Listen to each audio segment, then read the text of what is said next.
You are over 10 minutes. The appointment is canceled. Period.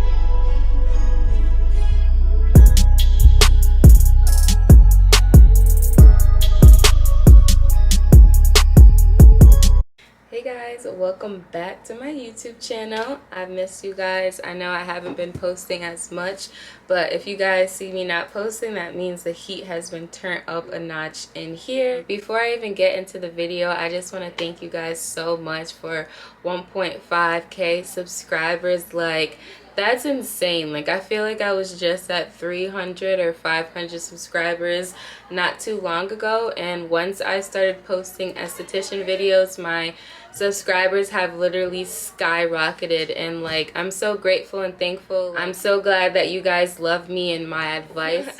I just feel like I always have so much game and jewels to give to people, and they don't really appreciate it. So to have my little YouTube family here that loves everything that I have to say, like, I just really appreciate it. So thank you guys so much for 1k subscribers, and thank you for 1.5k subscribers. I will be doing a giveaway really soon. As you guys see, I'm wearing some of my new merchandise, so I'm getting all of this stuff in order, and I will be doing a giveaway soon. I want to give you guys some products and definitely some merch because I feel like it's pretty fire. Moving into the next part of this video, today's video is going to be 5 to 10 things that I have learned so far of being in business for 1 year. I can't believe Impeccable Beats and Spa is 1 year old already. It's insane. Like, I feel like I just opened up yesterday. My official like anniversary date was August 15th. I still have yet to celebrate it because I had to do makeup for my cousin's wedding on the 15th, so I haven't got to celebrate myself. I don't really have that many friends to celebrate with, but I feel like even if you have to celebrate yourself, go ahead and do that because that's just such a huge accomplishment. Yeah, 1 year flew, but I've definitely learned a lot of lessons, and I just want to share with you guys everything I've learned to help you guys either avoid them or to help you be better at your spa, whether you've already opened or you're looking to open your own salon suite or your spa studio, whatever you want to call it, your own business. So number one on my list is going to be make sure that you set boundaries. Boundaries are so important when you are your own boss and you run your own business, because when you're your own boss and you run your own business, you have to set your own policies that you need to follow and other people need to follow. I've been in business for 1 year, so I get it. When you're first starting out, for the most part, unless God has blessed you and you're popping off really good since you opened, you don't really have that many clients. And one thing you'll get to know about clients is, or just people in general, like, people are very selfish.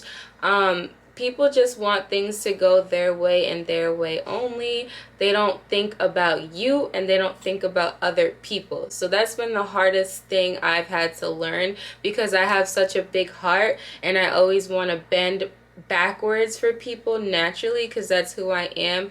But I've learned that if you keep bending, you're going to end up being hurt because you just keep bending for people who don't even respect you. Don't get me wrong, there's always situations where you can kind of tweak and bend the rules for, but for the most part, it's better not to, because now you're kind of like picking and choosing and other people are going to get upset and it's just going to get messy. So basically what I'm trying to say is make sure you create a policy. Make sure you have a policy for lateness, like a policy for just what you want in the studio. If you don't want people bringing their kids into the salon, if you don't want people showing up with their pets, if you don't want them smoking, whatever you prefer that your spa would look like or be like, make sure you set those policies and you stick to them. Like, I don't care how many times they've showed up for you and they've got a service for you. I don't care if they're your friend or they're a good acquaintance or someone you used to went to high school with. I don't care who it is, set your foot down, because I promise you're going to regret giving in to situations that you should have never even bent your policy or bent your back for. Like a quick example. So basically, I had someone for the first time like curse me out and get so angry with me because her Ubers kept canceling on her. So when I texted her like 10 minutes before her appointment started, and I told her like, hey, when you get here, just wait in your car, and when you get a text from me, you can come inside. And then she texted me saying, oh, well, I have to wait long. And I was like, of course not. No, you don't have to wait long. I just like people waiting in their car, you know, so I can make sure I clean and all of that before they walk in, and I'm ready for them. Driving to work, so then she texts me again like 5 minutes later saying, hey, I think I'm going to be 10 minutes late because my Uber canceled on me. So I didn't respond, but I'm like, okay, like 10 minutes, they already know what the policy here is. 10 minutes, anything after 10 minutes is canceled. So then at 11:18 she texts me again like, hey, I'm really sorry, my Ubers just keep canceling on me. So I text her back and I say, no problem, like let's just reschedule. And this is at 11:18, so I already bent my back for the 10 minutes and gave her an extra 8 minutes on top of the 10 minutes because she told me her Ubers kept canceling, because now I'm feeling bad for her, which I'm telling you guys not to do, because it doesn't matter what the situation is. You need to be on time for your appointment, because at the end of the day, I'm on time for you, or you guys are on time for your client, so they need to respect that. Like even when you go to the doctors, if you're 10 minutes late, they're canceling it. They don't care if you fell out of a helicopter, they don't care if there was traffic on the highway, they don't care. All you need to know is your appointment's at 11 and you need to be there by 11:10 or it's canceled. Sometimes you can spend over 2 hours in the doctor's appointment. Even though it takes 2 hours, they don't care. You have to be there within 10 minutes or it's canceled. So yeah, I told her let's reschedule. And then she texts me at the same time when I say that, and she was like, ETA 11:30. Even if I get there, can we do the dermaplane and just skip the Brazilian and vagination? We can do that another day. And it doesn't even matter like if your ETA is 11:30, because I told you that's okay. Let's reschedule, because at this point we're almost 20 minutes into your appointment already. Like that's way too much time over. So I was just cleaning up and setting up for my next appointment, and I stepped out at 11:30 because I'm like, okay, even if she does come at 11:20, whatever, like, or 11:25, I'll still take her because I'm already here. But 11:30, I looked out the blind, she still wasn't here, so I just picked up my stuff and I went to go leave because I had to pick up some more wax for my wax pot. Well, as soon as I get in my car, I see like a car pulling up at 11:33, guys, so keep that in mind. And I just left because I haven't met her, so I didn't know what she looked like, but I just saw a car roll up and someone get out. So as soon as I already leave the parking lot, she texts me, and then she's like, hey, did you just leave? Like, I'm here, blah, blah, blah. And I'm driving, so I didn't get to text her back yet. So I'm waiting to get to my destination to text her. But obviously at this point, like, you're 33 minutes past your appointment, like, and you had 10 minutes. And I gave you up to 11:18, and I told you, let's reschedule, but she still came anyway. At this point, I was shocked to even see her because I thought you would have told the Uber driver, like, hey, can you please bring me back to wherever you picked me up from, because she said I had to reschedule. But you still came anyway to the appointment when I told you we have to reschedule because it's way past time. So she's calling me upset, like, oh, why didn't you tell me you were gonna leave? I told you I was coming. My Ubers kept canceling on me. Blase, blase, blah.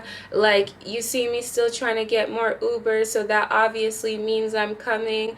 Like, girl, it doesn't matter how hard you're trying to come. Miss your appointment. Like, we have to reschedule. She's upset, saying like, oh, her duration of her appointment was supposed to be an hour, whatever, how long it is, so I should still be able to take her and cut the service. Which is like, no, because it's like, you booked this time, you booked 2 hours of my time. That's what you're paying for, because you took off this time so someone else can't come in and get this appointment, and you wasted my time. I waited over 20 minutes for you when the policy is 10 minutes. Like, just because the duration of your appointment is 1 hour, like I said, like when you wait at the doctor's for 2 hours, that doesn't mean you can come an hour in. Like, that's just not right. Like, that's not fair. Like, I shouldn't have to sit and wait around for you. But anyways, I'm not trying to drag this out because this is not what the video is about, but basically that's like just a quick story time.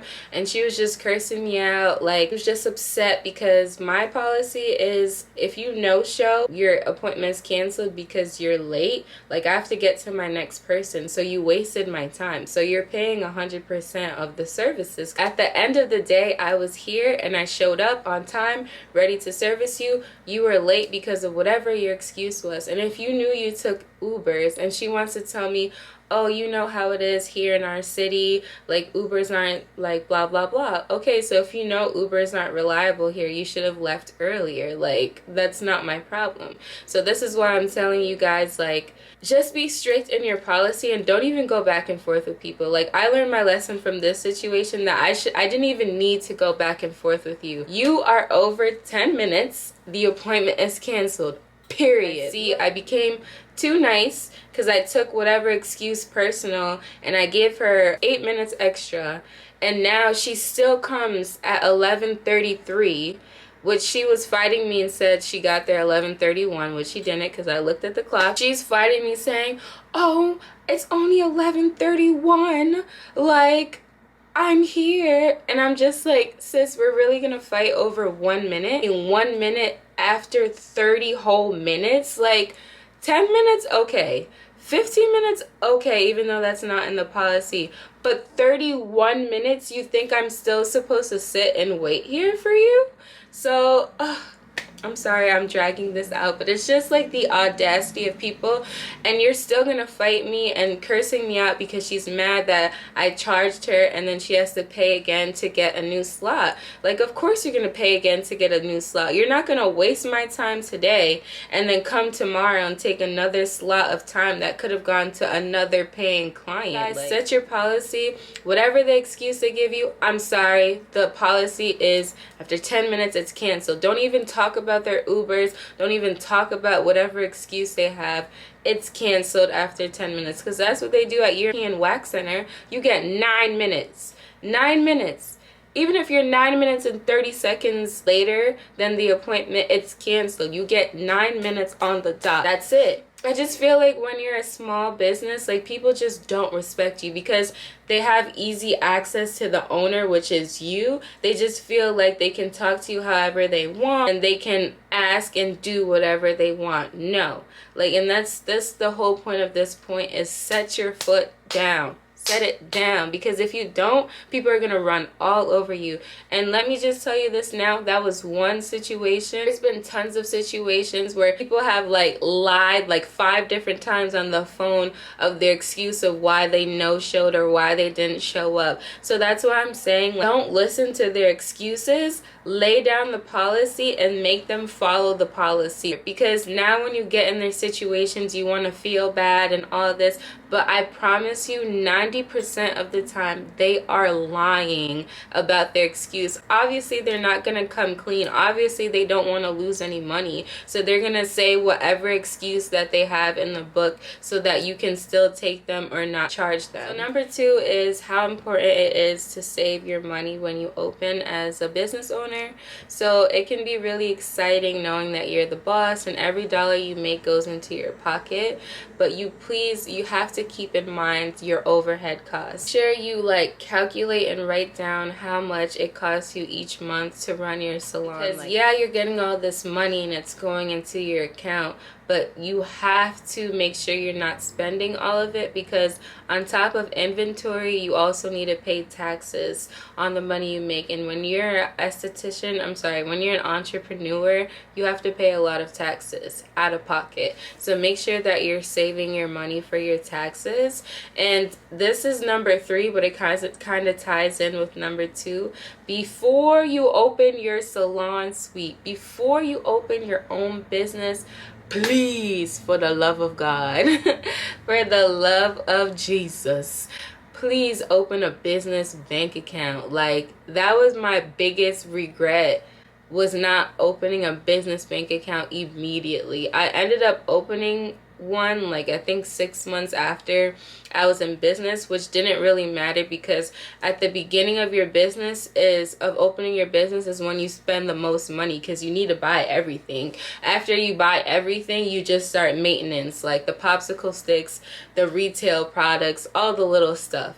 So I'm buying all this stuff on my personal card, and I thought it was going to make a difference because I wouldn't mix up like buying Skittles with my popsicle sticks, so I thought I was doing something. Okay, no, because when it gets to tax season, it gets very messy, because now it's like you go to Walmart for other things than your business, and now you're going to Walmart too for your business, and on your bank statement it doesn't say, oh, she was at Walmart because she was buying popsicle sticks or aloe vera or cotton swabs for the business. You know what I'm saying? It just says Walmart $5.99. So now the IRS is going to think maybe you're possibly lying about how much you spent for the business. So when you keep everything separate, it also helps you know as well how much money you're making and how much money like you're spending on like supplies. So please, please, please, please, please make sure you separate your business account and your personal account, because it just gets too freaking messy. It really does. And it just helps you save more money, because if your business money is just mixed in with your personal money, you're just always swiping your debit card and spending money, and you're spending business money that needs to go back into the business. So make sure that you keep them separate, please. If you've already started the business, just get it now, and from now forward, everything's going to be in the business account. You're using the business debit card to buy stuff. Do not mix it up. It just gets messy. It really does. Save yourself the trouble, because you guys know the IRS don't play. Okay, number 3, or I want to say 4, because those ones kind of tied in, but whatever. Number 4 is also learning how important it is to record content and post content. Okay, if you guys want to get a lot of clients and you want to stay in business and you want to be a 6-figure esthetician and you want to be the best esthetician, the best money maker, you need to post content. Okay, that means you get one of these things. Can you see it? The Glamcore light, or a cheaper version on Amazon. Record. Make sure you ask permission from your client if they're cool being recorded, but make sure you're recording content, because no one's going to find you. No one's going to be interested in finding you if they don't see the magic that you do. Like, every time I post a facial video, people are like, oh my gosh, wow, that looks so relaxing. Oh my gosh, wow, that looks so soothing. Like, I want to come in and get a facial. Like, entice them, make them want to be in your chair, okay? Because if you're not posting anything, if you're just dry on social media, then I hope you have thousands of people speaking about you and telling people that you do facials and things like that. So make sure word of mouth is cool, but make sure you're posting content on social media, because at the end of the day, nobody uses yellow books anymore. If you guys even know what yellow pages are, no one uses that anymore. Everybody's going on social media to find like their next place to get a service from. So make sure you're posting content and make sure you show your face. I kind of struggled with that. I'm just a shy person, so I didn't really put my face on the Instagram, but it's like once I started speaking about myself, once I started telling people my story of what it took to get here and be who I am, like everybody was like, oh my gosh, like wow, I never knew that. They're feeling bad for me, they're feeling happy for me, they're feeling excited. Introduce yourself a little bit more so people know who they're gonna see when they come to the spot. Number 5. Make sure, you guys, that you're selling retail. This is something I never struggled in, but I have other Esty friends that I know that don't sell products, and I've made a video about this before, so if you haven't watched it, it's how to sell retail. If you don't sell retail, baby, you're missing out on a huge chunk of money. Huge. There is no point of you being an esthetician and you're not selling people products. How are you doing a facial knowing they're gonna go back home and use St. Ives or use bar soap on their face? People love how their skin looks when they leave them, so you need to teach them that if you want to continue this, if you want to achieve your skincare goals, you need to buy retail product. Don't think that you're scamming people. You're not selling anything that they don't need, because at the end of the day, it's going to help them and it's gonna help you as well. So it's kind of like a win-win for both sides. Like, you're making money and they're getting beautiful skin. That's the whole reason why they came to see you anyway. If you're not selling retail, I promise you, you're missing out on thousands of dollars like a month.